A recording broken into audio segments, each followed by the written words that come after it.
Welcome to the Rebellious Noise Pro Wrestling channel. On this channel, we bring you some great content from inside and outside of the squared circle. We will go through and offer some in-depth analysis of the biggest events of the year, as well as bringing you exclusive interviews with some of the industry's biggest names. There will also be live show reviews, in-depth features, and podcasts. So make sure you give that subscribe button a slam so you don't miss any of the action.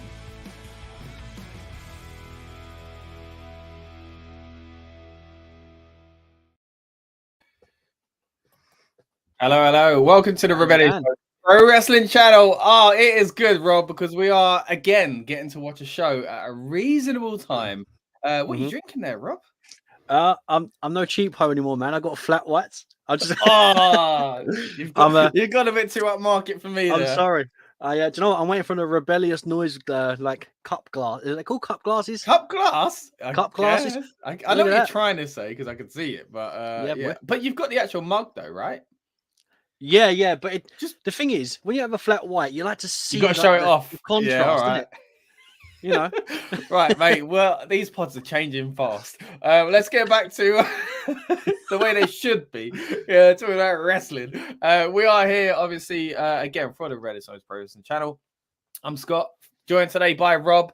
Lucas and Dan aren't about at the moment, but they're going to hopefully join us with some comments and things like that. So, yeah, it should be an interesting show. And like I mentioned just then, like it is exciting because we get to watch a show at a reasonable time here in the UK. So, yeah, I'm just open for that. And there's lots to get into, don't get me wrong. But even the fact that, we've got a main PLE, as they're called now, happening at, in Saudi Arabia. That's a talking point in itself. But of course, we've got a huge card to run down as well. You might have already seen our predictions episode we did the other day. Let's have a look. Where are we? Our predictions and preview. Now, what we're doing this episode here, we're going to kind of touch on those again.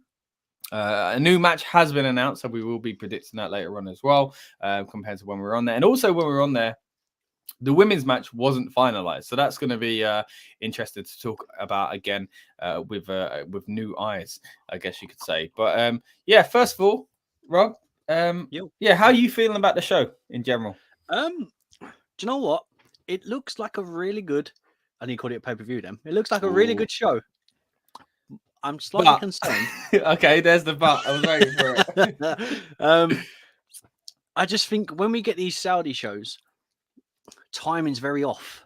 Like, I just think it's a different crowd.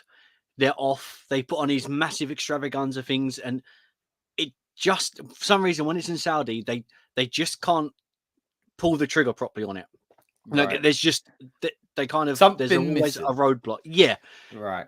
I'm hoping it's not the case this time. Yeah, because the Chamber pay-per-view is it's a big one. They've got a big one, So it's going to be interesting. And we said like before with Crown Jewel, like, it's become an actual pay-per-view, it feels like. PLE, sorry, now I've done it. But yeah, I feel it's definitely getting better. The shows are getting better. They're not quite the one-off strange spectacles anymore. They are becoming more kind of canon. Do you know what I mean? They matter, sort of thing. They're not like our old insurrections of rebellions we used to get where they barely meant anything. But hey, I wouldn't complain if we had them back, though. Let's not get that twisted. But yeah, quickly, we're going to get onto some comments. And anyone watching as well, please give us comments as we go along. But the first one here from Dan, of course. All right, ladies, cheeky. Sorry I can't join you both on this, but make sure you show the current predictions table. Oh, of course, he's got to come in with a little big up for himself already. Let's have a look. Let's get the predictions table up. It is fair, seeing as a viewer technically asked for it, Rob. I guess we're going to have to do this, even if Dan is that viewer who is top of the table. 44 points for Dan. Rob, you are a little bit further behind than I think you'd like to be on 41. Don't get me wrong. I'm further behind than I'd like to be on 39. Lucas is trailing behind me 1 point away with 38. So, hey, it could all change as it always could on PLE. As you can see, outdated here. We've got PPV up there because that's engraved on the trophy. Speaking of which, we don't have the trophy right here because, well, we haven't won it yet. And Dan is the gatekeeper of the trophy until that is the case. I do have last year's one. I've got to get that one in. If Dan's going to get in the table, I'll have to at least cheekily get that trophy in from last year. But yeah, it could all change in this one. Obviously, there are bonus points on offer as well because we've got given our random numbers, and we've also predicted as well not only the winner of the chamber matches but also the first eliminated in the chamber matches as well. So yeah, how you feeling prediction wise, mate? Confident? Do you know? So last year when we done these for the Money in the Bank and the chamber, I was very good at getting that winner or first in, first out. Like I always had that idea. With the Rumble, I think it's more unpredictable. Yeah. Because obviously there's 30 members of wrestling superstars going in. With the chamber, the first what winds me up is the first 4. So the first 4 are going to be in a pod. So let's say, for example, I think I picked Austin Theory to go out first. So if he's in the pod, I'm like, okay, there's less chance of it happening because they could have an early pinfall. But if he's like the 5th one in the ring, he's going to be in the ring to start it. Yeah, it sways it. It's very hard when it comes to the chamber. When it comes to it's hard to predict. Yeah, because like you say, even though the other one Rumble has way more options, so it's harder in that sense. It's still very difficult. Yeah, because like you say, because of the way the match plays out as far as predicting it. Because until you see those people do the entrances, it can change everything. And yes, you could say that about the Rumble as well. But yeah, it's very, very difficult to predict. Speaking of the predictions, though, let's quickly go into the ones we've already made. Obviously, they are locked in. We can't change what we have predicted. But we will on we've got a new prediction to make later on. But yeah, let's go on some of the chamber matches at first. Let's which one should we deal with first? The women's or the men's? What would you like to start with? Ladies first. Ladies first. Nice one. Ladies first, indeed. And this one's actually changed, to be fair. Since we did predict it because we didn't know the final participant, and it has since been, I guess I will say spoiled because I wish it was a surprise, but it's Alexa Bliss now in the match alongside Nikki ASH, Doudrop, Liv Morgan, Bianca Belair, and Rhea Ripley. Now with this, Rob, let's look at who we predicted and who Dan and Lucas went for as well. Dan, myself, and Lucas all went for Bobby Lashley to win. You went for Brock. Oh, what am I talking about? That's the men's one. Whoa, this is all. Unless they've changed. Well, hold on a minute. Yeah, this one's a bit more split, to be fair. Dan went for Liv Morgan. I went for Bianca Belair. You went for Liv Morgan as well. And Lucas went for whoever the to be announced person was. So that ended up being Alexa Bliss, which I think is a decent shout, to be fair. First eliminated, though, Nikki ASH for me and Dan, and for you, Rob. And Lucas has gone for Liv Morgan first, which is crazy, seeing as like two of us, you and Dan, have picked her to win it. Lucas is going straight up. She's not only not winning it, she's first eliminated, which would be quite the blow after the continued stretch of blows she seems to be getting lately. Yeah, it's do you know what though? I'm annoyed that sometimes when one of us misses out on a prediction video, we want to say something, but we forget what to say. And because we're just sending in our choices, we're just like, oh, it's this person, this person, this person, unless it's a first. You can't explain why. Oh yeah, cool. Yeah, wasn't on a prediction because I wasn't on it. Yeah. Oh, cool. We got enough time to film, mate. You can tell us all your thoughts. So what? Because obviously now it's been announced, but all right, yeah. So originally I was like, if the TBA, like the mystery person, is going to be like someone like Alexa, one, I don't want to know until they come out.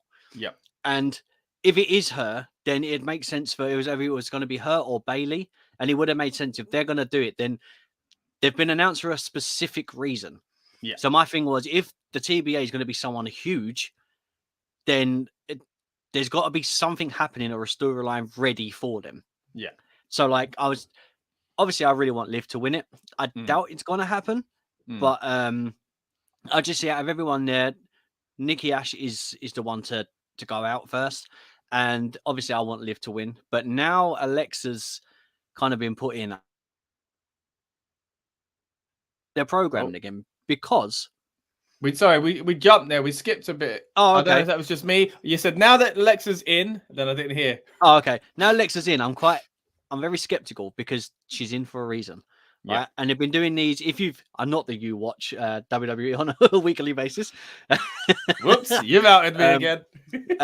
But yeah, they've been doing these like sketch video. I've seen a promo few of them, things to be fair, on YouTube. with so Alexa is having therapy, but they've used an old Alexa with like the Bray Wyatt side of her when she was on the swing and stuff. They've used her the playground in this picture. So like did they not have, obviously they've had time to take photos. So does that mean Alexa isn't fixed? Is there something behind it? She still had I guess the version that she is out of the two of them, because obviously there's two versions of Alexa in this period lately anyway. There's the black lipstick kind of similar style, but then there's the kind of like pinky kind of attire version as well. So I guess out of the two, to make it look kind of fixed, you would go for that, because she's not the old Alexa Bliss just yet. So they couldn't show an old picture. It still had to be recent, but you're right. Could they have done another promo shot where maybe she just looks how she does in the therapy sessions? But again, that is the kind of black lipstick version and all that, isn't it? So I'm quite torn. So I don't know if they've, and the thing is, it's one of those things again with Bray. He doesn't need the championship to tell his story. And if we're going by a story-driven character, as Alexa is at the moment, she doesn't need the championship. So if we get the championship, then it kind of builds away from her character and onto the title or the championship. But if we just want to see a story develop and grow from there, Alexa doesn't need the title. So she's been added in. She's been added in for a story-wise, or she's been added in to win the title. So I'm so torn with that like prediction. It's really hard. Yeah. Well, I mean, with mine, I went with Bianca Belair for the same reason. I thought I thought it might be Bayley coming back, and I wish it was, to be fair. Maybe, you could still do it in some way. But yeah, I thought it'd be Bayley, and I thought if it's Bayley, she'll go off in a feud like you with someone else, or something like that. Whoever comes back, I thought would either become champion and go to Mania, or they'd go on to someone else. And I think that Bianca looks like it is, for me, that maybe is the way they're going with Becky Lynch. And I thought, therefore, Bayley versus Liv Morgan would have been a feud to come out of this, because that's a good feud, I think, and something that would be quite fresh and still a kind of prominent role for Liv, even though she's not winning the title. But obviously, well, this isn't for a title, is it? It's number one contender. But yeah, even though she wouldn't be in that spot, she'd be in a prominent spot. And I do think, Bayley is a great opponent. If I was in the women's division, someone said to me, "You're working Bayley at Mania," I'd be happy. You know what I mean? Yeah, I wouldn't be complaining. Yeah, exactly. And after the year she had last year, where she didn't even get to be on Mania properly, so I mean, I thought that's where they'd be going with it. Who knows what's going on with Bayley? Other kind of shouts for it were Lacey Evans and Asuka, and I still felt the same thing. Like, maybe it'd go elsewhere, and that the winner wouldn't be the surprise. But now it is Alexa. Yeah, like you say, she doesn't need it, but I could also see it. But Alexa versus Becky Lynch at WrestleMania, does that feel likely? Again, it's something, yes, I'll 100% be invested. But if we revert back to Alexa from like 2018, we're past that now. So if she goes way back to where she first come out and she was this heel and she was doing like the Harley Quinn-ish kind of stuff. Like, do we need to go that far back? Like, yeah, I guess if it was a feud with Becky, it would have to be the Alexa we've had over the last year. Yeah. That would be fresh, but yeah. That's what I mean, especially with Becky trying to be, I mean, is she the heel or is she? I'm so confused, man. It's that booking yourself into a corner. Like, people love Becky, and they've done like things with Ronda, and like I just don't understand what they're doing. Like, yes, I think if you had like the 4 horsewomen that came up, which would be Bayley, Sasha, Becky, and Charlotte. Yeah. The 2 that really stand out as the heels there are Charlotte and Sasha. And then all of a sudden, all 4 of the horsewomen have been heel over at least the last year. And there's no fresh baby face to go against them other than Bianca Belair. And we've done that. So... Liv would be good, but again, how many build-up shows and prediction shows have we say over the past 6 months? It feels like saying, surely this is the one. Exactly. The trigger, like every single time it's not. And I mentioned it again, she's front and center on this graphic. Obviously her and Doudrop are the actual center, but clearly, we've got Liv in front of her, and she is. Yeah, I feel like that's for a reason, and it'd be silly. Again, I already feel like it's stale. I'm already losing my interest in rooting for her because they're not telling me to root for her. You know, they're kind of just giving up. So, and we've said this for months. You know, so yeah, it needs to be tonight, basically, if it's ever gonna. And I don't know. And she wouldn't even win the title. This ain't even the main thing. This would be going to Mania. She might not even do it. But exactly. So it's a tough one. You mentioned earlier on like us getting our predictions, obviously being tough with the entries and stuff like that. We've also got our random numbers. Dan's got number 5. I've got number 4. You have got number 1, and Lucas has got number 6. So in regards to that, basically, if someone is starting the match, first entrance, they are. Well, it'd be 5th entrance, wouldn't it? Because the first 4 go into pods. The 5th person to come out is number 1. The 6th person to come out is number 2. And then it starts again, basically, from when the pods start opening up. First pod opens is the 3rd kind of entrance. Yeah, that's the way we see it. So therefore, a bit confusing. But those are the numbers that we've got. And they are the same numbers for both chambers as well. So it should you could bring up some interesting things, and obviously some bonus points here or there could be something that swings it for us. Okay, let's move into chatting about another match here. Right, let's go with. Oh well, how can we not talk about this, Rob? With seeing as Rob is the co-host today, we gotta go straight in with an early Usos discussion. Your boys right there versus the Viking Raiders. Is that what they're still called these days? I think so. I don't know, the Vikings. Cool.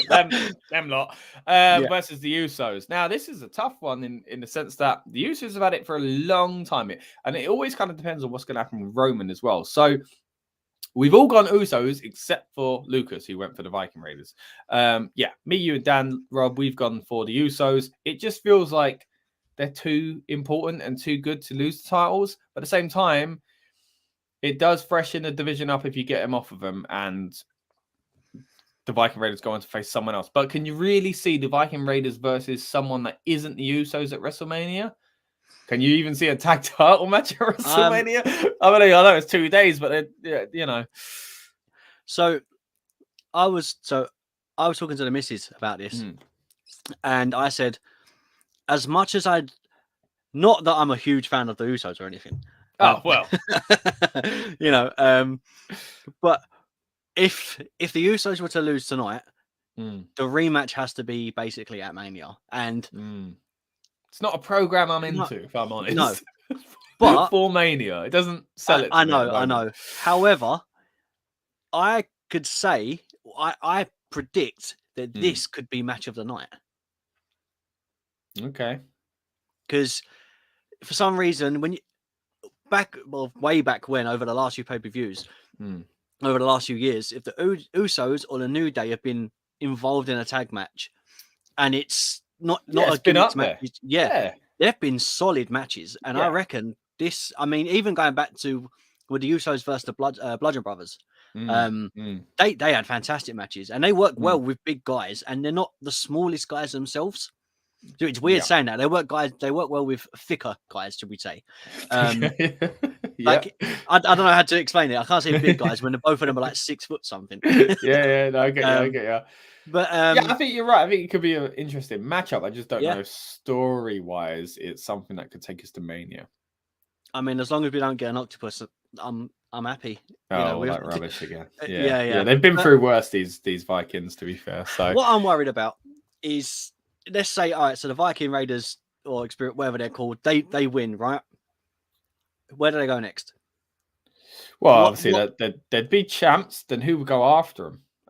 If it ain't a rematch, because you'd think they'd get the rematch anyway. Like they can work the Usos losing the title into the story with Reigns. Don't get me wrong. I've always thought when it happens, it will be Reigns disappointing with them, sort of thing, you know.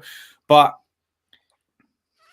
is that where we're going now? Is there too much going on already with the Reigns thing, with the change in allegiance for Heyman, Brock, and even the kind of all the confusion there hanging over it, whether or not it will be a title versus title, whether or not if it was title versus title, would it be a unification? Like, there's so many kind of murky things with this anyway. it's a bit tough to then also be like, another thing's changing. Another part of the dynamic will change in the sense that the Usos lose the title and Reigns is a bit annoyed at him and whatever else. I don't know if now's the time to do it, but then you could also argue that they've just had it for so long that it's time to do, make two stories out of it. Basically, you got a tag feud over here, and they're still involved in the Reigns thing. So yeah, it's hard. It's weird booking, isn't it? I think that's the biggest issue because overall, as not horrible it is to the Usos, who are fantastic talents, by the way. I mean, all four of these guys in this tag match are fantastic talents, but they kind of get outshone by Roman, who, rightly they should. In respect to those, Roman is a level above them, right? And this is how it works with the titles. So, let's say Roman's a level above them. He's in charge of, like what's going on with the things at the moment within the family or whatever. What are they called? Bloodline. I was thinking the familiar. I was like, no, I thought you were going to say back. that. Yeah, I was thinking that's way back. So part of the bloodline, right?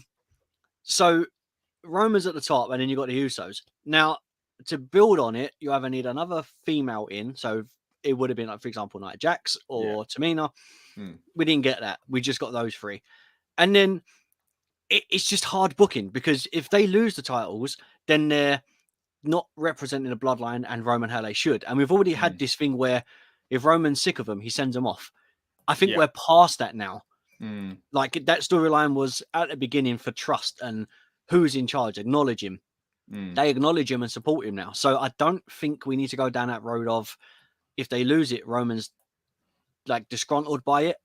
Like, do you know what I mean? I don't know how they're going to do the booking. And what's annoying is because all that is built around the bloodline, all three championships. If one loses, it kind of feels like if Jimmy and Jay lose, is Roman losing? Because it makes sense to do that. You can't have one lot do it and then, do you know what I mean? Yeah, unless it's something that can spread out, but WrestleMania is coming soon. You know what I mean? So we need to kind of. And by the way, the pre-show, the kickoff show, even for Elimination Chamber has just started as well. So if you're watching that along with us, great. This will kind of act as your companion to that show now as well, hopefully, and we'll be your watch along guys. We're gonna watch it as well in the background. But yeah, at the moment they are just on the panel. But yeah, just kind of filling everyone in that isn't watching it. But yeah, so like you say, like it's a very kind of the titles make it difficult, and like we've already seen the Uso thing before. So and even that, like as much as we love, I think we've all said, last year this Roman Reigns thing's been amazing. At the same time, I was optimistic about a lot of things that just didn't happen. They've coasted through with a lot of interesting things still, but like, why did Jay and Jimmy suddenly fall in line individually the way they did? Like it just got forgotten about. Like there was a lot of potential there, I think, and maybe because they wanted this long-term plan, I don't know, but it just feels like maybe it weren't as long-term as we originally thought it was. Like it's worked out, but maybe they didn't really know what they were doing because it felt like one of them would kind of like they both just fell in. Like, do you remember? Like one of them was going for the title against him, then suddenly they're fine and they're brainwashed. Like it's weird, isn't it? It's weird. So I mean, it's weird booking, and I think because of the way it's gone like that, it's hard. And I also think as well, this is WWE for crying out loud, and for the last since 2000. When did the Shield come out? 2011, 12, 13, something like that. Yeah. So since then, their next new guy has been Roman Reigns. And so for like nearly 10 years, Roman has been pushed and with like, no one was ever satisfied. Now he's being pushed as the main guy, but a heel, and people love it. And now people are starting to get sick of, it's an obvious booking. Whoever Roman goes against, this close to Mania, do you expect them to win it? No. Yeah, well, okay, we should probably move on to that then with Goldberg, because that is a great segue right there. You're welcome. Hold on, quick comment here. Will Ready Sport Rally. Hi guys, hope you're okay. Yeah, we are great. Thank you very much for joining us. I remember seeing your comments before, so thank you very much for coming back. They do always tend to join the pre-show, by the way. Exactly, the build up. It's this, so we've got a nice little community going on here, it feels like. So thank you everyone that does come to the build. If this is your first time here, welcome. We do a lot of stuff here, recap and reviews, previews and predictions, and obviously this, what you're watching right now is the build-up show. We usually do this a little bit for a PLE starts, just to kind of get us all in the mood and kind of a bit of a hype thing going. And yeah, just enjoy it really. We've got another comment here from Will Ready Sport Rally. So much wrestling today. Chamber, the late Impact pay-per-view, No Surrender. Some great matches on that card. Yeah, I haven't really looked into that, to be honest. Like, I'm not really an Impact guy these days, I've got to say. I haven't really paid much attention. Just when I make a bit of noise unexpectedly, then I'm like, oh, what are they doing over there? But yeah, fair enough. What about you, Rob? Any kind of thoughts on Impact's No Surrender? Do you know much about it? Do you know what? I'm not an Impact guy, but if I catch it, I'm so invested so quickly. Like really, okay, yeah. I don't know why. I don't know what it is, but obviously we've got the main WWE, AEW, and then we've got Impact, and then if you've got Fight TV, not that we're sponsored or I'm plugging them, but which were AEW, but they've got Major League Wrestling, MLW, GCW, I think it's on there. There's so much wrestling available with Matt, and it's hard to keep up. It really is. Yeah, it really is. You know, and being a wrestling pod, it would be nice to kind of dive into Impact. I mean, me and you do AEW. We do, yeah. So yeah, maybe at some point we can kind of add Impact to the. Yeah, it would be good. Yeah, that'd be great. Yeah, definitely. Another comment here as well. Is there a match on the kickoff show? Do you guys know? I don't know actually. I haven't heard anything. Have you, Rob? I mean, looking at the card we've got, I'm trying to think what would maybe. I mean, it feels weird that if Drew was on the pre-show, but Drew, Madcap, and also Miz versus Ray, which we haven't predicted, but we'll get to do in a little bit of time. They feel like they could be pre-show matches to me, or even the tag match. We say it a lot, you know, the Usos do get put in that tag spot. Yeah, here we go. Don't worry. Not a lot of people watch Impact. Amir Khan versus Kelbert later on boxing as well. That's very true. Yeah, that is a big boxing fight happening over here in the UK as well. So you're watching it? I might do. Yeah. What about you? I want to, because I want to see if Amir Khan gets knocked out. That's the only reason. But yeah, I mean, I like boxing, but do you know what? Again, it's one of those things where even in the UK, like the main event will start like midnight.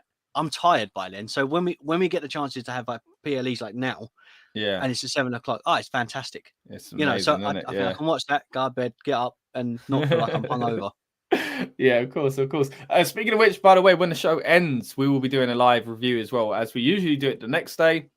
Obviously, because like Rob just said, we need to go to bed, and it's usually about 4 a.m. So if we're lucky, whereas this time around, it's probably going to end to us. You know, the show starts at UK time 5 o'clock. We are in the UK here, so to us, it's going to be 5 o'clock when the show starts, and probably I'm guessing about 8, half 8, 9 is when the show's going to end. So we'll be back here doing the recap and review. So make sure you join us for that as well. Again, a live review. But yeah.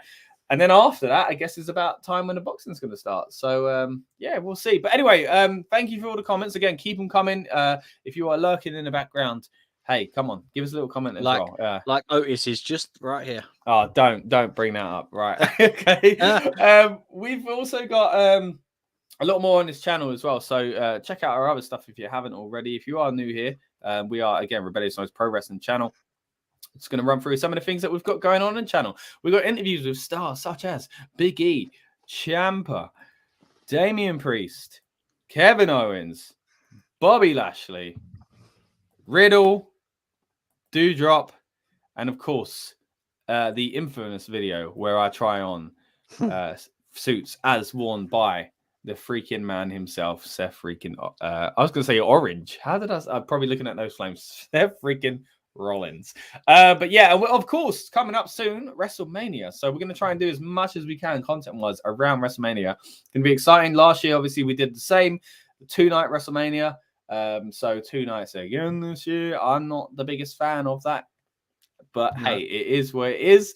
That is a pod for another time. But yeah, WrestleMania-wise, there's a slight chance I might go to WrestleMania. So well, yeah. So we'll see how we fit things in, but we'll find a way to do something. We'll do coverage some way. But yeah, we'll figure something out. Here we go. Looking forward to Alexa Bliss return to the ring. 146 days since she's not been in the ring. Wow, so interrupt. Really, that long? Damn, that is long. Wait, so was her last win? Her last win was against what? Randy Orton? Randy Orton, was it that? Was it? I think so. If that was it, then that's mad. Mate, what a way to kind of go on a little hiatus after beating Randy Orton. It's not a bad thing to chalk up there, is it? Nice little win for you there. Right, let's go into, as we mentioned though, Goldberg versus Roman Reigns. Now, prediction-wise, again, if you're just joining us, we cannot change these predictions. These are locked in. We will get to do Miz and Ray later because we didn't do that on our original prediction show. But myself and Rob and the other guys who aren't with us at the moment, but we've already predicted Goldberg versus Roman Reigns. Now, with that, let's have a look. We've gone for, well, surprise, surprise, a clean sweep of Roman Reigns. Now, I said it on that show. I am fearful that it won't be Roman. That Goldberg could win it and that Roman loses, which would be crazy. But therefore, Roman chases Brock to get revenge on all that kind, like for that title, because the Brock, I could say, the Brock Lesnar wins the, what do you call it, the chamber match tonight, and that's what I'm really, really fearful of, that they're going to kind of just switch the titles and what this feud is about. But for me, the key is Roman having that title and not getting beaten. And you think, oh, would they really do it with Goldberg? Look what else they've done with Goldberg, So, and also Goldberg's got a little bit of a streak history himself. So it is worrying, but surely not, Rob. So part of me thinks this is Vince, and Vince does what Vince wants to do. So if he wants to take it off Roman, they could have booked it like this all the way for Roman's winning, and then 10 minutes before that match is due to happen, Goldberg's winning. This is the whole, Vince. Yeah. I mean, a lot of this feud has been that, hasn't it? Because the day one situation, like Brock was never going to win that title, but then suddenly he did. Do you know what I mean? Yeah. So they are willing to just change things up to get to where I think they probably see it as long as we get to Mania with the plan of it's for a title between these two guys, maybe they are a bit like loose with how they get there, which is a worry to me. But yeah. Again, it's one of those things. Goldberg had a match with Undertaker, and that was an awful match. Right. And then for some reason they had to rebuild and show dominance of Goldberg. They squashed Dolph Ziggler. We know what Goldberg can do, but at the same time, Brock has this thing at being at Saudi and winning stuff. Like he beat the Fiend. Do you know what I mean? Like there's this aura around him when he's at specific occasions, or whether it's a pay-per-view, he does tend to win unless it's against someone that's of. Do you mean Goldberg? Goldberg. Goldberg. Yeah. Like, and I don't. It's not needed. I mean, if we done a poll out of 100 people, how many people want to see this match? I can probably say 70% of people will probably say they don't want to see it.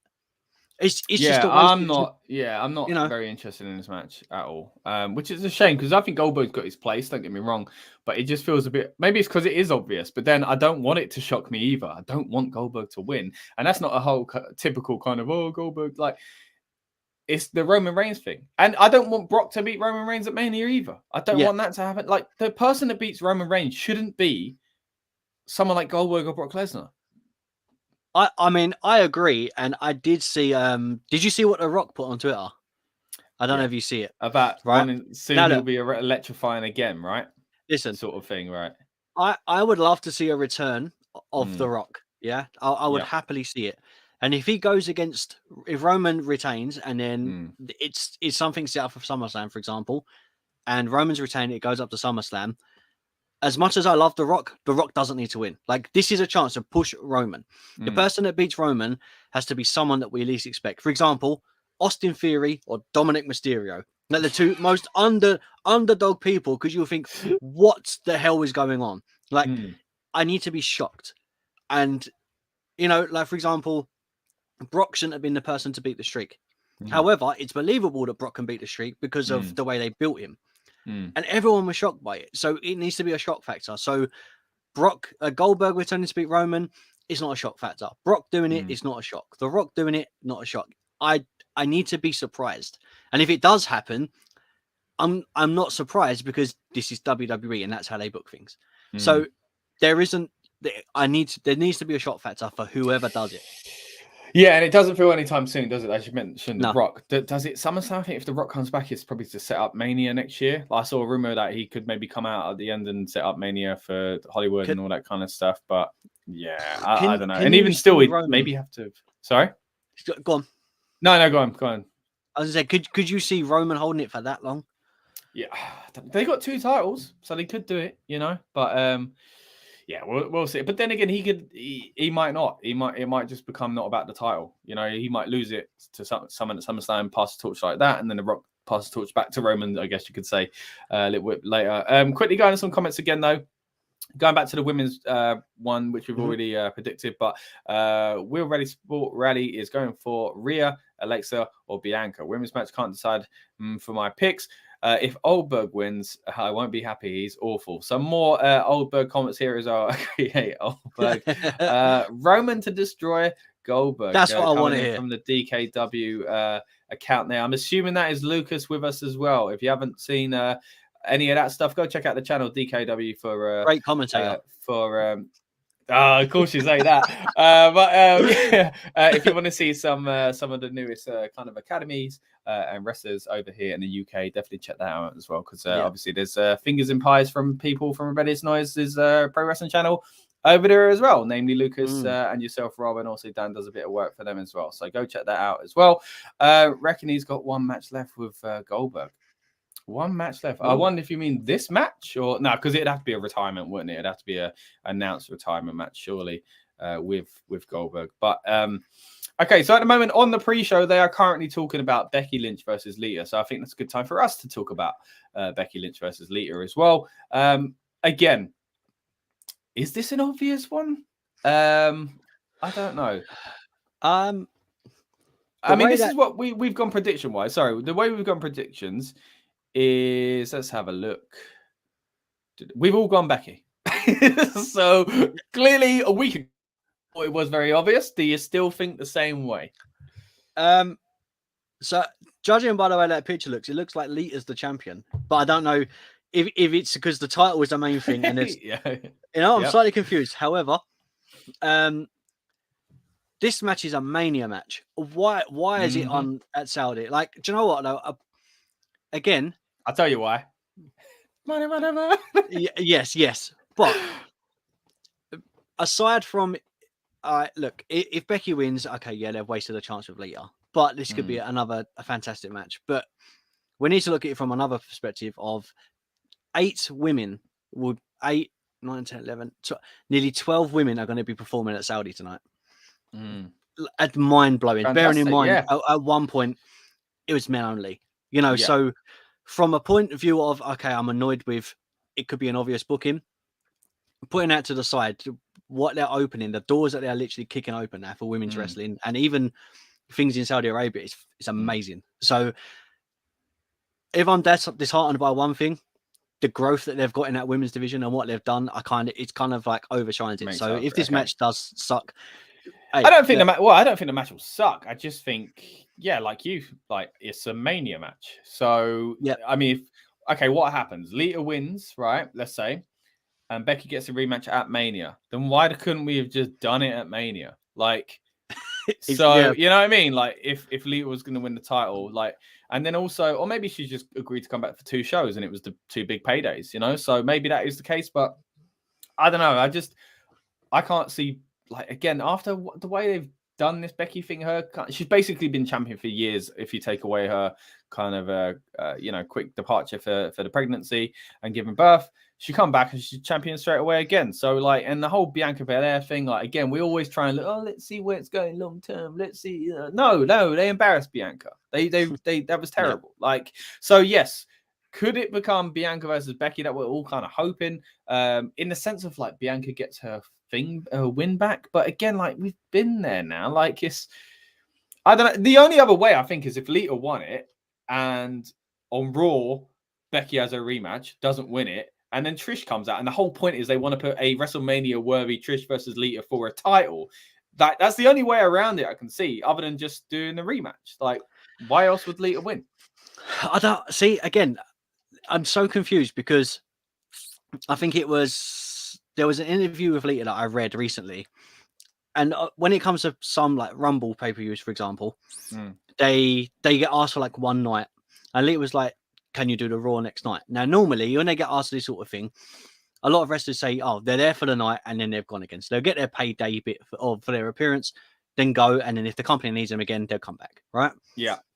normally how kind of legend contracts work and stuff, and have that freedom. But they asked her to come back, and now she's in this match, and they're building it. So if Lita doesn't win, what was the point in this build-up? This, again, as you said, it's something for Rumble. They could have planted a seed and had the match at this moment, then Lita come out and do something to then build that match. I don't understand why it's now. And if it's happening now and there's something happening, there needs to be a story that happens to build to Mania. Like, if it's a clean win, then what's the point? Well, I think even on this, though, like I've just been saying, oh, does Trish come back? Does Becky get No, like there's a number one contender match, ain't there, for the Chamber? So it would be like, do any of them go and face Lita? I mean, to me, no, it doesn't. None of it makes sense. Yeah, even from a face heel dynamic, like it just doesn't make sense. Maybe Doudrop because she's a heel, but can you really see it being Doudrop versus Lita for the title at WrestleMania? It just doesn't feel realistic. So, I mean, I would take Bianca Belair versus Lita for the title. A great match, But what's the story? Do you know what I mean? What's the story like? Like it needs to be the babyface legend. It can't be the babyface legend versus the babyface new person. I don't think it's hard, isn't it? Again, they book themselves into a corner. And they got to kind of scramble around it now to make sense. As we were saying with the Roman Brock thing, if they want Roman to go against Brock at Mania, they're going to do it. Now they've just got to figure out how they're going to get there when both of them have got a championship. If there's unification, okay, Roman's got to win that. It doesn't make sense. Brock, do you know what I mean? It's just hard. I don't like when they put themselves in this position because fans aren't happy either way. And then we have us that are trying to call it in the middle and play devil's advocate for both sides. And we just can't find a middle ground because I don't think there is one. Yeah. Okay, let's move on. Again, on the pre-show, if you're watching it at the moment, on the kickoff, I should say, they are talking about the match we are all salivating for, Drew McIntyre versus Madcap Moss. Now, you might be able to detect some sarcasm in my voice there, and that is because, I don't want to be rude, but I don't care. Let's see, what do we go for? We all went for Drew, I think, surely. No, Dan went for Madcap Moss, and I think he did have a good reason why. I can't remember it, but we all went for Drew because it just feels like my argument is that Drew is a big star, and he did take that step back from the main event like we all thought he should because it was getting a bit stale. But it's now time to go back in towards that main event scene, and even if it isn't the top match for the title, he's got to have an important match, in my opinion, at Mania. I think he's over. He's the kind of guy that would be over in Saudi Arabia, like massively. So I just feel like him winning makes sense. Okay, now I remember what Dan said. Here we go. Right, so in my opinion, he should win because he needs to look good going into Mania. Him losing to Madcap Moss is not a good look, right? For Mania. So Dan kind of, I think, went with the way of, you're forgetting about Corbin. So if Corbin helps, this is the way I could see it. I've already locked in. I can't change it. If Corbin does help here, because it is like, is it some sort of stipulation? It's like, is it no DQ or what? This one? No, this is like 1-on-1. Is it 1-on-1? Yeah, it's just 1-on-1. Yeah. So unless it's changed, I don't. I don't think it changed. I'll research. Right. But the whole thing I was thinking anyway is that the way Madcap Moss could win is because they screwed Drew. Drew's protected because of that. Corbin's involved. And for me, it could lead to a WrestleMania handicap match where Drew says, I will beat both of you. All right. If you're going to jump me from behind and play that game, you know what? I can still beat you both, but let me just at least know that's what I'm dealing with.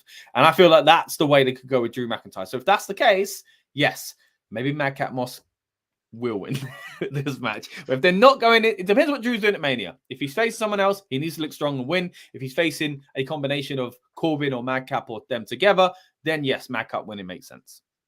So just so you know, it's a Falls Count Anywhere match. That's the one. So there's basically, it's DQ with a pin anywhere. My prediction, obviously we've already got it in, but the way I think it's going to finish is that you can either go one of two ways. So we get an end of days somewhere, and then Madcap's just dragged and covers Drew. Yep. Because the end of days actually hasn't been kicked out of yet, as far as I know, which is great for Corbin. Wow. Or we get a Claymore kick to Corbin, and then we get another one that sends Madcap like over, not over a fence, but you know when they go over the guardrail and land on something, something like that, and then that's how he gets the win. So it's like a dangerous finish. Okay, yeah. But I mean, if you want some useless information, by the way, Love it. Bring it on. So in the Elimination Chamber in Germany, it's called No Escape. I've heard this. Yeah, I've heard this because I guess it's links to horrible things that happened in the 1940s. But yeah, that's an interesting point, actually. I think there's a few around the world where they've been tweaked for certain markets, you know, either because of sensitive issues or because just it kind of certain words kind of work better in certain areas. Speaking of the international flavor, we've lost one of our legendary Spanish announcers from the Spanish team. Did you hear about this? It was. Do you know what's weird? Everyone commented like, "Oh, what a huge loss." I don't think I've ever listened to it in Spanish. However, I know. but that's weird when they mention it. You know, like Carlos Ferreira, really... if anyone's interested. But same as isn't Funaki is the translator for Japan. I don't want to. Yeah, Japan. I didn't want to say Chinese. I couldn't remember which one. I'm sure it's right. Japanese. Yeah, I'm pretty. Yeah. Well, there was. Do you remember? He used to be with another guy though. Taka Michinoko. No, not Funaki. I was saying it's kind of He used to be on. So here we go. Carlos Cabrera is Colombian. He used to be. Who was his partner before? It was Marcelo Rodriguez until 2022. Yeah. It used to be Hugo. I'm going to butcher the name. Savinovich. There we go. An Ecuadorian commentator. Used to be him. Right. I think, because they definitely changed it at some point. But yeah, either way, Carlos Cabrera is no longer in the WWE, so we're not going to get to see any of that. But that's enough of that anyway. And I think going back to the Drew, surely it has to have many implications. Yeah, otherwise he needs to win. Yeah. My question now is who's going to scream when they go for the Spanish announce table? Yeah. Well, I'm guessing they've hired someone else. I hope so. Yeah. Well, I don't know. There's plenty on the English announce table kicking around. So maybe they could just, if one of them has Spanish, they can throw them in there. If one of them was it Pat McAfee? Can he speak Spanish? That'd be nice. Yeah, but it'd be a huge loss to the English announce table. Yeah, of course. Yeah. He could do both. I'd love it. No, he has been great. Right, okay, let's see what's going on again with a pre-show. They are talking. Okay, right, they are still talking. Right, cool. No matches just yet. Obviously, we still have one to predict as well, which is The Miz versus Rey Mysterio, which we'll get to, but we're just going to run through some of the ones we've already done once again. So we've got up next is another women's match, Ronda Rousey and Naomi versus Charlotte. And, I heard a big sigh there. And Sonya Deville. Now, as when it goes to predictions, what we've gone for so far with this at least, and again, this cannot change, is every one of us has gone for Ronda and Naomi. But since we've done it, Ronda's got an arm tie behind her back. And like she hasn't been like that all week, don't worry. I mean, like it's added to the stipulation. Does that change much for me? Not really. Gives her an excuse to lose, but I don't think so for me, unless she's screwed because of the disadvantage or something like that. I don't know. I don't know how much you saw of the preview and prediction show, Rob, but I was basically saying that this is a go home match before a pay-per-view or PLE. Like this is what you do on Raw before the event to sell both individual solo matches. So are we getting these two as Mania matches? Is Naomi going to face Sonya Deville? That would be nice, but I don't know if that one's going to survive the next month as a feud to go to Mania. But that's what it feels like to me, where they're trying to sell two matches and they're going to throw them together, and that's what we've got right here. But again, we did give the opportunity to change on this one because technically the stipulation has changed things this match. But no, for me, I'm not changing Ronda and Naomi. Yeah, it's like their Roman Reigns situation. Why put Ronda in a match to lose when she's just come back and won the Rumble? Yeah, it makes absolutely no sense. So Ronda's winning this. I think with the arm time behind her back, maybe that's a fashion choice. I don't. Maybe. But yeah, obviously it takes away from her doing the armbar. But what I think might happen is Ronda does whatever she does, and then Naomi puts her in the armbar. Or there's something to do with. There's going to be something to do with this? Obviously, she because she's got help, hasn't you? Know, she's not a one-on-one match where she's got her own time behind her back. You know, it's still 3 arms against 4. You know, like it's not as bad as 1 against 2. That I think 1 against 2 might be tougher. Yeah. Anyway, these are the things that we talk about on this channel. Getting right into the theory of pro wrestling booking. But yeah, for me, nothing changes. Not really anything else to say about this match, to be honest, mate. You got anything else you want to say, or should we kick it over to the next one? And again, comments, everybody, let us know what you think is going to happen tonight as well. I want to see this match as much as you want to see Drew versus Madcap. Again, I like everyone involved in this match, though, but I'm just not. It is because what it is. Yeah. If it's building story, okay, it's building story. But I put in the group chat that Ronda put her hands on Sonya while she had her suit on. So why didn't they just suspend her and let her come back a couple of weeks before, build promos up for this Charlotte stuff, right? And in that way, no one knows what Ronda's kind of going to be doing. They can do a really good build up. She doesn't have to have a match. And this is her first match back since the loss at Mania. Since Rumble. I mentioned it earlier with Lita, with that confusion as to why these people were on this show when it could have been held off by Mania, and we both know what that is. Would you want to miss out on that payday? I'm guessing. No. You know, if there's ever a time to do a chamber and hold up and not just do WrestleMania, it's probably now. So that's probably. And to be fair, like we've ended up with a stacked card to talk about and a stacked card to hopefully enjoy tonight as well. I keep saying tonight, but obviously to our American friends and elsewhere in the world, weirdly for them, it's going to be the morning. So. Good morning to you. Thank you for joining us. It annoys me when they moan. Have you seen people moan about the times on Twitter? Have they really? The amount of times, some. I mean, not as much now because I think Saudi's just become like a. But the first few times, I don't like the morning, and I think, well, now you know how we feel. We don't like it late at night, right? Mate, could you imagine being able to watch it in the morning? I'd love that. Oh. I would take that. I could do that. I could get on with my day, go gym. Exactly. Oh, yeah. Oh, God. Yeah. Of course. Got to get to the gym there, mate. You're training for a match, isn't it? So we're going to try and get you over to WrestleMania, surely. I mean, there's that DKW. I mean, they're knocking around. So, there you go. What, you're going to jump off commentary and just attack someone? What? Well, as a lucha, you never know when I'm going to be around. All right, cool. I don't want to get in spoilers here, guys. But am I giving something away? Okay, right. With that being said, let's get into a match that maybe will be living up to the standards of our masked luchador here. Who knows? And that is time to pick the winner for the other masked luchador. Not as famous as the one that we have on our show, obviously.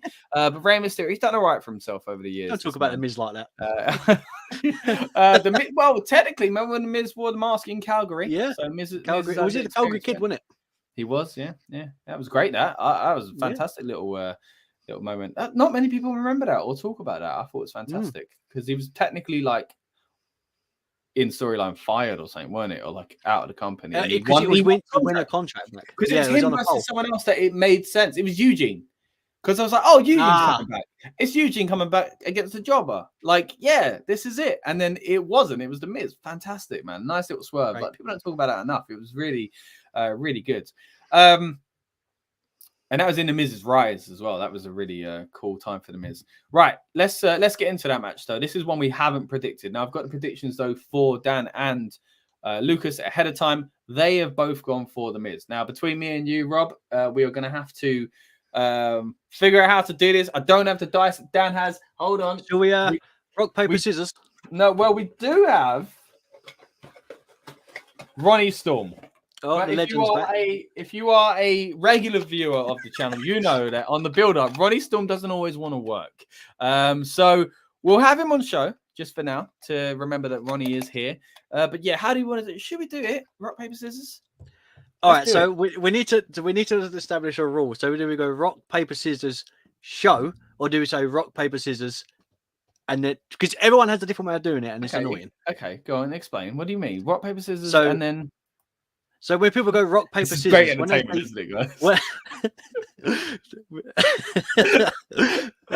So we say when people say rock, paper, scissors, they go rock, paper, and then they'll show on scissors. Okay, yeah. So like that, it's 1, 2, 3, and the fourth one down is what you're doing. Okay. In my opinion, that is the way to do it. 1, 2. 3. I'm not ready yet. Hold on, I've got to think about this. All right. Okay. All right, ready? Yeah. Okay. Hang on, you froze. Oh no, you haven't. You just. Oh, no, I was just thinking. Doing a mannequin challenge. I'm trying to think. Can we do a little plug in this? RN Pro Wrestling. That's what we'll do. Right. Right. Well, you gotta get a plug in there. All right, ready? Right. Okay. Ready? Yeah. RN Pro Wrestling. Wrestling. Hey, you're late. Hey, come on. Oh. Right, we're both scissors anyway. Right, let's try that again. Ready? Right. Yeah. RN Pro Wrestling. You're Wrestling. going to be late. Hold on. What are you doing, bro? You're cheating. You're not on delay. Stop pretending. I'm trying to do it at the same time as you. It's not that hard, mate. Come on. All right, ready? You know what? I'm going to count us down. 5, 4, 3, 2, 1, and then RN Pro Wrestling. So you better get this right. Because I feel like you're trying to cheat. I'm not. All right, ready? 5, 4, 3, 2, 1. RN. You're going late. I'm not going late. I'm going the same time. I'll tell you what. I'll go first. Okay. All right, here we go. We got before you do a quick comment from Dan. Rome says wrestled in 5 decades now. Debuted in 1989, age 14. Then wrestled in the 90s, 2000s, 2010s, and 2020s. God, mate. Impressive. Not as impressive as you, Rob, obviously. But here we go. Right. With that being said, you're going to be the honorary man, of course, the honorary luchador right here. Go in first. Thank you, mate. You're welcome. I thought more about the rock, paper, scissors than I have about the prediction, by the way. Yeah, you're not the only one. But yeah, I've been reliably informed that this match is starting, by the way. This match is on. Here we go, pre-show. Miz is making his entrance. All right, so before we do it, I'll quickly jump in Rey Mysterio because I don't see it building anything at the moment. Yeah, I don't have a clue what is going on here storyline-wise. Is the Edge thing looking like it's coming back or not? I have no idea. I mean, I thought it was going to happen. Right, so it depends what they're going to do at Mania. I could kind of see Dominic versus Miz at Mania. That's what I was literally thinking. That'd be a great way to do it. I mean, so okay, and therefore I'm going to go Miz. Oh, yeah. So I think that's 3 of us for Miz. Dan and Fiend, did I say went for Miz? They did, didn't they? Did they? Or am I making that up? Yeah, they said the Miz. Okay, all right, good. Yeah, they both went Miz, and so have I. But you've gone a little bit different there. Fair enough. Here we go. Mask. Of course. Who's on Miz TV? Sorry, didn't realize Miz was on Chamber Card. Yeah, no, it's not Miz TV. It's a match. He's facing Rey Mysterio. So yeah, we've got that match starting right now. As that goes on, we'll kind of move into another match we kind of need to preview here. Again, this one has been locked in though. We have made our predictions for it. I think this is the last one really to talk about. But pardon me. That will be. We'll keep chatting throughout though before the show starts. So keep your comments coming and give us a little subscribe. We really would appreciate that. And yeah, come back again later on for the recap and review. I should say we were going to do a watch along, but due to staffing issues, I guess we could say it's a little bit difficult. So we can't quite do it today. Unfortunately, guys, we can't fulfill that original promise. But we will be back, like I said, later on for the recap and review after the show. So make sure you join us for that as well. Right. Okay. Miz versus Rey. Going for Miz. Rey is totally underused by WWE. It depends what you think his role is. Do you know what I mean? Is he there to just kind of help the younger guys and help his son? In which case, he's doing well. But I mean, don't get me wrong, he's still someone that could be the world champion. You know, like he has been. But I don't think that's where he's at in his career. Yeah. So I feel if this was, say, Rey was like in his mid early 30s, right? Then maybe, yeah, okay, he can come back and he could do a title run, something like that. Right? It's weird how we say that about Rey, but Edge could have come back and had a title run. AJ Styles come back and in his 40s and done a title run, yeah? And we all thought Jeff should have as well. Yeah. So... It's weird. But with someone like Rey, and now we've got Dominic added to the roster and on the table as well, kind of thing. I think this is just a way so Dominic has the comfort and he's getting the experience while traveling. Because sometimes Dominic is a very rare person that's in this situation because 9 out of 10 times they go NXT. And also their dad isn't around them all the time. They aren't teaming with their dad. Do you know what I mean? It's a very rare thing, especially in this day and age. It used to happen a lot, obviously, back in the day, but Now it's like, more I mean, if you're territory-based, Ray, what happened. exactly, yeah. If you're Ray, why would you retire? Like maybe, Yeah. obviously his body, like he might feel like, you know what, I've had enough, whatever. But like, as far as what's going on, you get to travel and still do what you love, and now do it with your son. And I'm sure eventually the potential storyline of him turning and all this kind of stuff is there. Maybe that's his retirement match. Do you know what I mean? Maybe that is coming, but maybe he's not quite ready for that and he wants to do a bit more with him. But either way, I'm still enjoying what they're both doing. The turn would be good. There's so many possibilities here. Do I want Rey Mysterio to retire? No. But am I a selfish wrestling fan? Yes, of course. Yes. You know, we don't want any of our loved ones. Our loved ones are loved. Yeah, I love them. I'll say it. I love these guys to retire. We want them to go on as long as they possibly can. But yeah, who knows what the future holds for Rey Mysterio. I'm just glad we've got him back at the moment. And right, let's watching the network. Go on right now. I do have it on. Yeah. Oh, Ray is going for a 619. It seems. All right, because I'm not actually I haven't even got the network on. So I'll put it on. So can you hear me? Yeah. Yeah, cool. Right, I'm putting the network on now, so I can actually watch the match and we can discuss it. Okay. All right. Now keep that volume down, brother. We don't know copyright claim. Right. Okay. Ray's got a cool little outfit on here. We've got he's just done that lovely little slide he does outside the ring. All green. I love that. And it is the old King Crown logo he sports sometimes. Trying to watch. Hold on. Sorry, Rob. Arsenal vs Brentford. And watch Chamber. It's all going on here, guys. Arsenal fans. So, mate, me too. I'm supposed to be at the game. I sold the tickets so that I could do the build-up show for you guys. So I have no idea what the score is. So we'll rally. Let me know what's the score. Are Arsenal winning? Are we losing? Are we drawing? Let me know because I am keen to find out. But Ray and Dominic's gear always cool. I agree. Yeah, I still think that Dominic wearing an actual mask would be cool at some point. But that's how they should go out. Like Ray, like Dominic should win the mask, you know? Then that's literally what I was saying about earlier with I'm trying to log into the network. What are you doing? Do it on YouTube, mate. It's on YouTube first, isn't it? Is it? Yeah. Thingy's on 1-0 Arsenal winning 75 minutes gone. Thank you very much. Just see the comment going in. Really Thanks, do Jeff. Appreciate that. Jeff, yeah, are we on Soccer Saturday?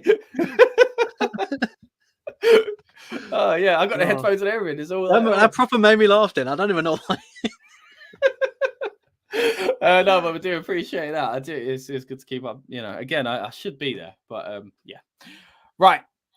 Anyway, needs must. We are here, obviously, trying to have a great time on the build-up show as we always do. I really do enjoy them. So if there's anything to give up an Arsenal ticket for, it is coming on here with you guys and having a good laugh for a PLE.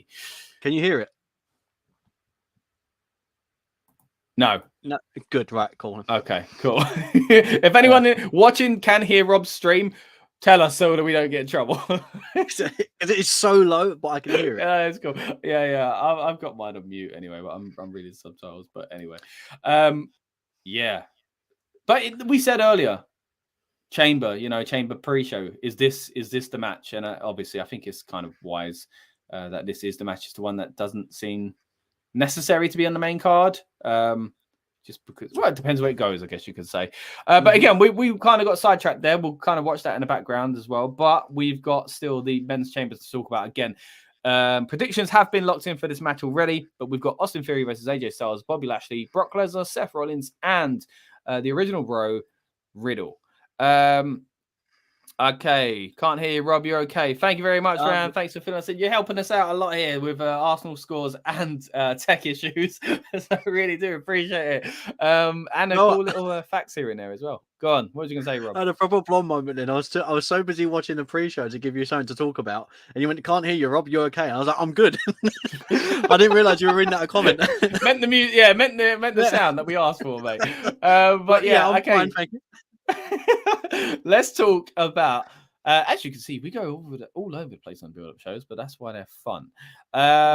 What we've got now, right? So Bobby Lashley is the pick for Dan, myself, and Lucas. Rob, you've gone for that Brock Lesnar pick, and I haven't heard your reason for it again because you weren't on the previous show. So hopefully we'll get a little insight here as well.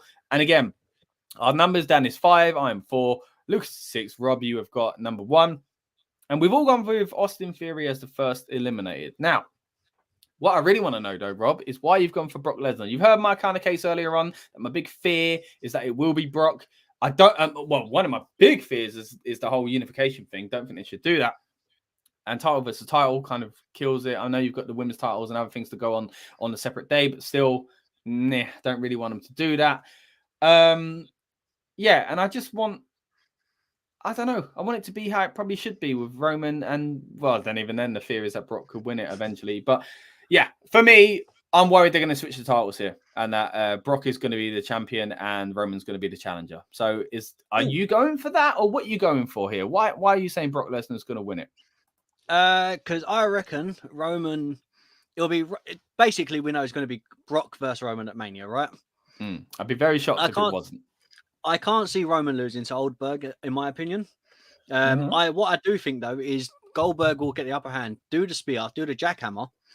Roman will kick out, and then that's going to be how we get this final. I mean, you just mentioned it there. Just to sidetrack, sorry, but I'm very fearful of a botched jackhammer with a big guy like Roman Reigns. So let's hope everything's going to be all right. Yeah, I hope so. So that's how I think that's going to go and show dominance for Roman. I think Brock's going to win Chamber because let's face it, Brock is the biggest guy. And do you know what? I want to see, it's weird. I want to see him come out. So he's like either number 1 or number 2. But I want to see him locked in a chamber, just being Brock. Yeah, Brock. I mean, this is what Lucas was saying. Like, we've never seen Brock in a chamber. Like, this in itself is something that's quite exciting. It's literally a cage beast. That's what we could potentially get tonight. Well, I say tonight, this evening. But yeah. Old habits, mate, they die hard. I do think Brock's going to win though, because it's the easiest way to build up. And I reckon if that is the case, we can get a title unification. But I would love to see Roman be the guy to unify both titles, or literally say, I might be the champion, but the Universal is more important, and just throw the other one. Like, I want him to disrespect one title because he put so much into Universal. That's what I think, because that'll be a proper heel move of, I might be the champion, but I don't care about this title. I mean, we always say, one title is always clearly the secondary world title. And it changes over the years. Even when we had the world heavyweight title, sometimes that was more important than it felt like than WWE. But at the moment, I think it's been clear for the last year and a half. As much as we love the Lashley reign and what Drew did was great and whatever else. I felt like the main title then when it was Drew. But now, for a long time now, the Universal title has felt like the main title. So do they already kind of risk? Do they care? I was going to say, did they already risk kind of crapping on one title already a bit too much? And then to do that is a bit really far. But I think a lot of times it's about a specific thing with WWE lately. It feels like when they're booking, like, as long as they get Brock Roman, it's not as complex as we sometimes think, I think, or want it to be, And that's why I'm fearful of the title switch. But yeah, but I mean, if they've done the switcheroo on the titles, then we've got to basically say, okay, so Brock's won, Roman lost, and do we really want to say after this like fantastic reign from Roman that Goldberg was the one to beat him? Then we've got another match with Goldberg that no one wants to see. Because then who goes after Goldberg? Like, well, you know what I mean? And even that, what is he involved in Mania? It's just the top of the cards on both the women's and the men's division are just too stacked in the sense of like the same old or the same old, old people as well. Like, no disrespect, but like we don't need to see every single one of them all the time, and we're either being treated to part-timers or the same people who hot potato the titles. Like, and it just something needs to be fresh, right? Has Ray? What a way! Oh, that was brilliant. Has Ray just won that? He did, because there's no shenanigans there with Dominic as well being kicked away. Okay, here we go. Miz is going after Mysterio. I nearly mixed their names up then. There we go. Dominic is going after him. No, he's not happy. Did you just say Mysterio? Yeah, nearly. I said Miz going after Mysterio. Dominic's kind of saving Daddy. Is this going to be a double 619, isn't it? Yeah, just a happy moment, innit? Yeah. Oh, a double summon. What are they doing here? Okay, that's how they're flipping him onto it. Cool, got it. 619. Nice to see. Do you reckon There it'll we be go. a frog splash for Eddie? There we go. Yeah, Dominic's going up top. You called it. Feeling froggy. There we go. It was a nice frog splash, that. Oh, Ray's nice. not done. Ray's going for one himself. Orale, here we go. There we go. Bit more of a low-down style, that one, it seems. Didn't get as much hype. More of a tadpole splash, should we say? Right. Okay. So that match is over. Yeah, nice, quick, fun one. That's what you need on a. Did I say Did I say Ray to win? Oh yeah, what happened? Prediction was. What's going on? Someone comment. I can't remember. Who did I say? Wait, Dan and thing where you went Mysterio. Ah, it's all right then. Who did you say? Ah, no, I'm Miz. I've forgotten. That's a point. I don't know, man. We'll have to watch this back. Anyway, in the comments, remind us what we ourselves said. But yeah, once again, let us know in the comments what you think of Elimination Chamber. Obviously, the show is officially starting in about 10 minutes' time. Let us know what match you're most looking forward to. And also, you know, how you want to see WrestleMania booked. You know, the build-up, the road to WrestleMania, as they love to call it. Let us know what you think with that. Yeah, I'm looking forward to tonight's show. Again, looking forward to watching it at a reasonable time. I'm not sure if anything's been announced as opening, but what would you guess would be the opener? See, did it go with a big one to sandwich it? 2 chamber matches? I'm really unsure. I'm unsure because I feel like Roman versus Goldberg.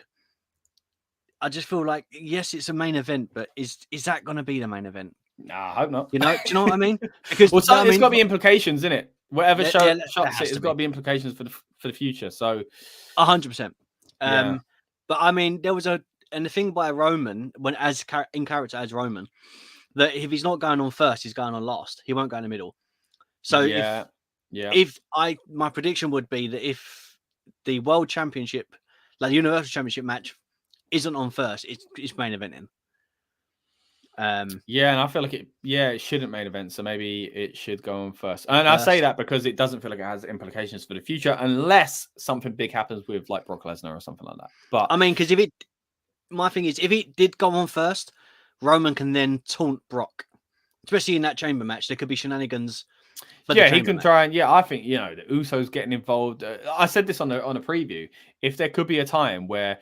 And I think maybe Lucas said it about coming up like Shawn Michaels did against Taker, which was fantastic. Obviously, they've changed the structure since then, but I'm sure they could figure out a way. But if they did a thing where in 3 of the pods were the 2 Usos, even Chuck Heyman in this, but if the pods just went black and something, and then the Usos, Roman, and even Heyman like watching on were in there and just went after Brock Lesnar or something like that, like to make him lose. And then Brock's more angry. Do you know what I mean? So, like, the final 2 are in the ring, Brock and whoever else. Bobby Lashley, I think, would be good. Yeah, and then Lashley, but then again, Lashley kind of got helped in getting the title anyway, so it's not a great look for him either. But yeah, just a visual, man. Like, and WWE do this stuff perfectly when they kind of do it. They do execute it quite well. Apart from the Fiend getting set on fire, that was awful. But yeah, we're not asking as much here. Do you think Austin Theory and Brock are gonna have a moment, like a selfie? A moment? Yeah, something. It's got to be. What I'd love to see is Brock in the cage, and Austin Theory then comes up to where the pod is and takes a selfie with Brock in the pod. Oh, in the thing, looking like a animal, like mad like a cage beast. Yeah. I just feel that'd be a perfect. I think saying that they missed out on it for the Rumble for me. Him taking a shot of loads of people in the ring. Was a bit of a waste as well. So. I don't know, man. Right. We've got a few minutes to go. Let's just a quick fire, I guess we should say. Match I'm most looking forward to. Viking Raiders versus Usos. Really? Because of the unexpected of could it be match of the night? Is that why? Yeah. Because tag, for some reason, when you see tag matches that are just like, I'm not fussed. For some reason, those matches really good. They're incredible. Yeah. I get you. Okay, I'm gonna say, and I think more for implications than match quality, but as if chambers are ever bad.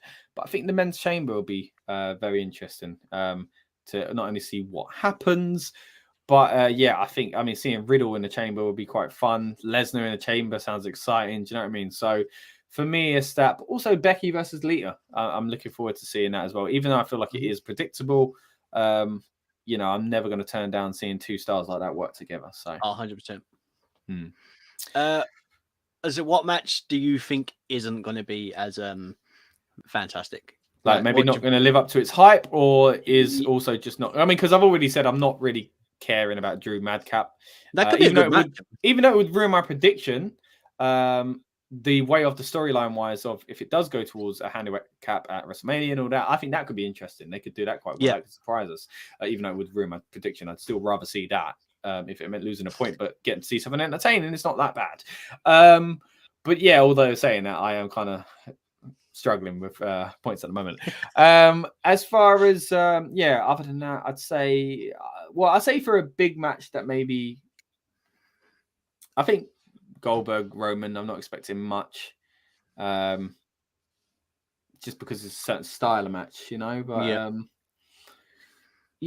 it's it's an interesting time. As much as there are certain things I'm not that thrilled about going towards Mania, there's still a lot they could do. Even though a lot of it feels a bit obvious at the moment, maybe we're wrong. And I hope we are, because, it would be nice to enjoy the shows. I reckon the Roman Goldberg match will go about 6 minutes. Yeah, it can't go much more than that. I mean, one, obviously, Goldberg is a lot older. Goldberg is a lot older.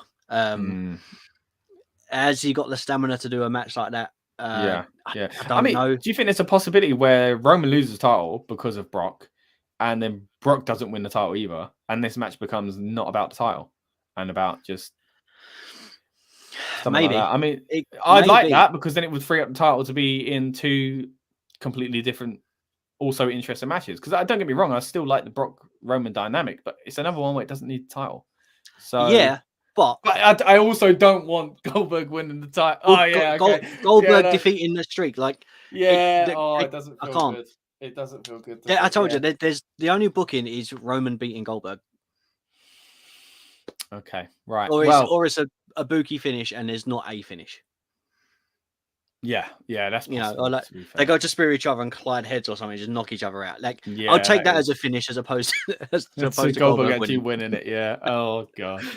Right. Okay. With that being said, it has been very good to do the build-up show. Thank you to everyone that's joined us right now. The show starts in about 3 minutes, so get your popcorn or your whatever it is you can have as your snack. I've got to go cook food. Usually I cook between the build-up or in the build-up and things like that on the pre-show, but I haven't actually done it. But I'll be cooking a pizza in a few minutes' time.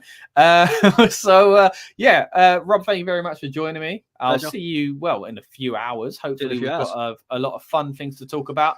And we should be joined by Dan as well, so that'd be great as well. So, and if you've been here for the build-up, come back. Like I mentioned earlier on, we are going to be as soon as the show finishes. We will be live. We'll be setting up hopefully just as it's ready to go off air, and we'll be coming on it. So please come and join us there. And one way to remind yourself of that, obviously, is to subscribe and press that lovely little bell for notifications as well. Okay, I think that's pretty much it, mate. Let's should we go watch Elimination Chamber? Yeah, let's do it. I'll text you. All right, mate. See you in a bit. Bye-bye. Bye. Welcome to the Rebellious Noise Pro Wrestling channel. On this channel, we bring you some great content from inside and outside of the squared circle. We will go through and offer some in-depth analysis of the biggest events of the year, as well as bringing you exclusive interviews with some of the industry's biggest names. There will also be live show reviews, in-depth features, and podcasts. So make sure you give that subscribe button a slam so you don't miss any of the action.